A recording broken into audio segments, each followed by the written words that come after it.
Yakazaho, you who Mrs. Penia, the media GI was a for Fancher me and any geno, a sonko cry, a son say, me no, me say, me was spiritual eye. Vacho, me meaning say yaje, yediaba, isiha, na wuna woo, sweet says, when Uncle Pon, one shroud, a man quatenting, any ahontene. Na, ye dear, men come because ye dear, me a menincosia and minim. Why ye man a brosso, you move properties and so cassa, baby, why silent, why ye dee, when ya make unshra what it, when you cassia pa and chin. Sweeties, ye show a life experience. Ye per se only and share what brabum experience ka crabby and far and my from your journey, quite how fast will be right industry name, and then I sustain you 20-something years, Homa Simbia, or Cornell back our dream Huboko. The was shown, and then any other pass a wash Grace Ashley, a wahasi, Wadaroma, and more and say, says what say, oh, what do say? Me want my pow. Oh, say, okay, we are away. You want my pow, me away. Now, you wash me, dear, some way, some of Uncle Goa. Would you want to maybe a more count or count Madodua? I affect you because me want my wow, me want my pa. Me want Pala the and say, oh, close to me. They are more than biological. Wow. Wow. It says only and share with our life experience. Bear 10 minutes and a 5 minutes. And with me. Journey of this music, journey of my life. Baby, I'm free. Me free. Sika free. And the anka na ye baby are free bano. Eye urade na wahye muburu tade ama wama ye nipa ani asoyen anka yenka ho nanso odom nyine nyankopon hu mobra wonte se nipa na onye nyimu te se ne asase ya tisu ene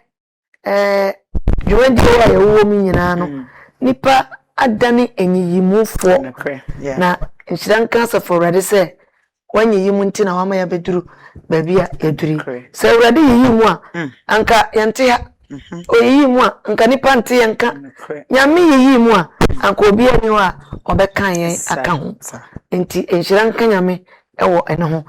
from democracy eni besti baby am we abrabo no eya obi a kan yen nyame aye but yampasa meka nyina ne say ni nyame ye no it was on negative grounds bi so a enam so a etimi na ye enam nyame asem so ama ye nso e beduru ba bia ya duru yenya niema ahongono so yenya niema e wo fom yenya niema on a silver platter mommo nsem mommi share mommo mano because ya me ahwenso de e de ma wo bra woni ani da so na ya meka nyina se ne wade aye me no se wo do mutu awurade so a wo ba ye bisa pepepe e de ama sister baby wa minim e ka awurade ho abrabo ni nyina no a me ma me ne me papa wo me mani free no minim se me mofra se ne ma bebre wo ma e ko wo ma abrabo ma anka nya se me beduru baby a maduri enti misi so da bia metai tufo enim se wi ase aware mu akwantu no aware go timi ba na aware go ba na wo ye ba tan a hwe kwan obefa so a wo ba no entitiye mu no obetimi anyini san na ya ye manyini sa aware go ba san ye ja omo edefa ankwa mu feature kra ya dwene ho na ye ja omo ede ama agya na kose ma aya ye dwene se mofrei daachi ebesi won san Sadia ni nyina yade a awofo bebre enta nhwe enya ba yenim samfonso ba but ba tan no se yade a okomia nya lucky ti say na se o maami ko jaware na ojawo ma papa a problem na se papa ekoware na se maami no a okoware omu no omu edo to time se okura na oya kwala una ehuna mane oya innocent una ehuna mane enti se awrade ama wanya papa nyansafo papa oya batan papa odone ma wanhwe ya nyame ma future our future no enti ko wie fefe enti ko wie no nyamu but enchiran cancer for awrade say me papa oya batan wawudie bade bia me say ade enkoso emfa ne nko a ensie yie ne kra yie sansa me papa nyame anim na oye papa e ka se obi ye ja me papa no ye ja nkasa enti e tada me papa we esan wo ha enei ba bibia me ka me papa Baako bi e wo ho nyame nhira no pa ba bia o bia papa fo no omonta enoso me papa so yemu ni minua wonja yemu okrakra yemu sa ade nkakra si se ye ko secondary school me kra ma chiriba ohu mi maame na wawie secondary school enti maame oja ne ma na onkokra se okohwehwe e ma no so mu di den so mu ye den na akorafo ma eyo mo ne omo pe we are that products yen ene ye free sa experience wa edi ya ba beduru ha enti da bia ba bia me gina bia ko phone kura bi se nyame amame ni da so a wo obama woni da so se nyame amame ni da so a wo de wote nkran yo ye ne ye kuro bi ase o ko bi ase o ba bia ye te no e kura na ye te ase na da ne ye mienu sa da mienu ko ana ye tete ye ko ne ye te na ye firi ho aba kuro ntukase a wo be hia no enya asam keto ne ma ye de be so a wo enya asam keto ba ni nyina mu no na mpasa na no sana urade oni ti woni da so a fa urade oni da so akwantu na ni tuo enwum tuo no mu no sister ni amashia o ashia da bia meka ebi na wo ka no na anu na meka asem bi me na ma na mikoshia meka asem we amanatwa eya niam ye hia wo benya atanya afirifie e dia ba be gina even streamu adwuma awuye mu nipa bi betimi ata awokwa na woni mu amhwe ba so wo akokodura so nipa bi timi ba panyin bi anim oba ya na me office ho ti asem we eya de a me de hye nipa bi mu nkran na me wo panyin no office panyin ba akoso ka ho onya duru wona obopo no mo pe na panyin ba akono epie ye panyin ba akono epie ya na o si papa onya hoho enti no o status on ne bonkomo me kasa na OPS ye gina ho na me ankasa so me manager Kevin ono so gina ho omo gina kwan na no omo twen me enti papa ni pie no e no ni pa na di nkomo ni pa ya me kan ya Ghana ha ya won street bi action na da no a sa ni pa no senye kito ene ba mu a eden na papa ni bia na no se adie be we an mo kwa akoye no me pesa ya mo de Grace Ashley yeden e kan ho na o gina ho I say some people sometimes talk loose onim ni po mo gina ho but because of hatred on power sensory ni mu enti kasa na no on sister that be na no a o say Grace Ashley David Grace Ashley David o kasa es no nimu onimi like onyo onimu aso onimu say we Grace Ashley onimu say ono na tifie ono na da sorry and so show I plan on betray that ground enti o kasa say Grace Ashley David me pesa ni pay o control your system ya ye wo mu yo enti o was ani pa mako 5 na say Jesus baby asani pani jina so omo wo sa nkrofo ni bi te se bia me ye blaster anwum e se mpanimfo boa me e so ko fa ni pa Grace Ashley ja no Grace Ashley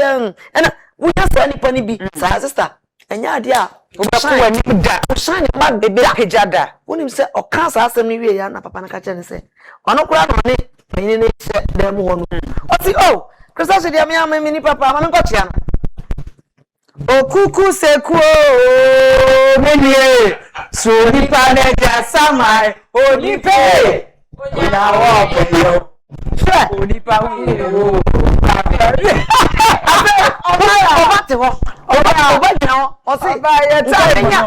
Obagina o say ase the sheni pa the stop the shana so nti ase Obaya nipa wo ka me ye ho Obaya enipa wo ka no me se do wa no anka me pa ya kokora bi o forget Obaya de e chaso Oba o de onam sa de na so da bia obehia sampanifo na bibia se bia obeba onam ho sister na che se we kire se nyame waye wuye na me kire o se Obaya entimi nsesa na nyame aka na me papa mama meko amen me yesu fa ye di wachi meko I me patro anya wo meko ho sister Obaya ebeduru ho mo I receive it in Jesus me show picture be kire ho but ama na papa vice president me ni omu nyina na tisi say oni ya mama lodi na mama obi a hu picture na shocking no but me nya attempt Obaya enti we get there amen Obaya ware bi eno so na ba say papa free match 2022 Obaya 4 years in you say e ko 5 years Obaya hwe anim say da be na be ware bi obi ampem Obaya mema ne de omo na so for betitru from for ba na Obaya mpacho da be ne hwe anim for ware ana why didn't say e ba kra na wo ma yente na why na be utim ni nkwa na adoma de be hwehwem Obaya ibe the battle obi abepe me na ma mpene na Mimisa obi abepe okay Oba ye bisa me mpenifo meya wo mote etwi me battle Mike no papa ye pese ye bisa se o expectation a wo expect me de minim se ka World Cup on ya kwaje abaisi ha but wo ni ani nti ba me de mi wani Obaya so wani nti wo hu sesi ha ebia na wo so expectation ebia na wo so hu sesi ha ye then ye I mean expectation then ye nhwemfiri wo ho no o side bia wo nyame nsem okay ono a wahye nwuma panse no ye gidi se ode bekwa wie ye pa okay ye oman de ye dia ne se ye de mpaibo ene kroye ene ahokeka okay bebum ni ata wo mochi na me gidi se ye ta wo mochi e wo saa kwan no so a ye de cap no beba be si ase na wo kan no wow acha fama di otua so e wo second lie wadama e den ye expect in free ho e wo ye World Cup ya ye kwa koje because in fact ye koje ba Ghana bibia beba for bibia bedro bibia be ye boko na me de minim sesi ha e bia wuni eni nti hu sesi ha e den ye expect in free so ho me dama hwefo nyina ase ne empabo ne de beta o machi se ne ye nya kukudu a ye gina no saa na Nyankopon so e de bibia nkunimdie e de beba okay ti cup no de ye de edu ha dada cup no de ye de edu ha dada nyame hyamu at the last end ho bacho ne ya hwe kwante se ne minion mi na aka no esa se sabe obie no de ne nsabe nkum be kire na ja fie okay enti se ne yenso ye nyina ya hwe kwan se yes enti ni nyasa ye boy ho modern na nyame so emwa e kan ye ho enti ye boy ho modern na nyame ba mu a ni ye hwe kwan so se ye hwe no ebeba ma ye nyina so yakoma to ye na mo so me ma de srede ne se ye mpanufo no deep prayers na chi no omo motivate prayers no ono so mo nkurahye mo mutume yire omo ye ne o so mo ye na ye hwe kwan se beba mu sa adase nyame shaupa Jimpi what's your expectation last one kakra bi na yenko wadama okay expectation is great but the person me trying to say if say criticize players na into your wasi cuz almost more TikTok so enti so ko videos bi na o criticize or not independent one e bre almost so mase enti ya na hwe ne to wasi na enti wasi ma won on fa enonyam ni nkunindi family Ghana Nyankopo onshaupa we de monkafa mo fancha ye se mo nyina manti ni ankasa we de mo fancha me pa Auntie Grace wadama yenhwe ni mo se utimi anameka se ebusuafo a edi wachi aban no ebeje visa anameka se visas ne bia ma no obemo makwenya se womo nso enkonko hwebi embrana na womo nko support embrana because ye de ya tete won fra memu say visa se ne de ye refuse bebre that's how it yara I'm say visa no issue no make I say 2014 yeah kono no kra no omojeje ye passport no okay wo wa na ye de aba but when say US no a very difficult country okay and omo be deal with you individually okay and nipa ye ne omo nam no there's some of the things requirement bi wo on be hia kra anhwe ya e bia na nipa no wantimi meet okay what you say okay enti no aban no na ye hwe se enkroye no so ase expensive kakra okay enti aban kan we are making him say anyame na meka dawo aban ka se omuntimi emfa nipa dodo anya den enko it could be 70 nipa no e bia kakra bi but omuntimi emfa nipa dodo enko se be hwa kata omude dom koe pa ene e ko Germany say me kai ne apia stadium mo ye ko but we no ase e kanu am say e kan ho no ene ntini me fi say ena se say no o ko interview open date kra appointment enye difficult yeah eno no de obi me kra o ma plan no obi appointment ti ko duru August no sani agbawi enya de a person ko ka eti na ye wa ma odo be ka person August that September no me kan say ya tu enwesi wo say yesom Ghana se enepa ba si e be ma mo visa o enepa si e ma mo visa o emrepa ene kwatenten eno na ye kunimdie da kuru bi be da enti no yesre urade senia omonya butira ma jempi kan no ne amesra ne se aya na lambastin no dos what you say aya na eno no so no ebu abam pa because una ujina wana woka no sabi oba bi animu bi da unie bi animu bi ni ane nua wo mu oni omo atem da ni ane ba wo oni omo atem da odem paibo ebe de ebedi omo chi enye easy saa ono no akono ono so so weni a ebe ne de o eye ne monyam ede ma no enti onye na dwene se okwo wa bon man ne ka enti yesra mo aya na omo asusu yanka tire mo se ma mo nka but yenja criticism no because anya yanko an ye ko enfam kanhye eni Ghana Black Stars echi okay ya mesra mo man na no ne awoka bia no aya na wahwe ne yie sanse omo so tia ebe affect yomo ya be so omo pushi omo ko ene mo dia yankan kranshensem na sanyame ema man Ghana e flag ne peja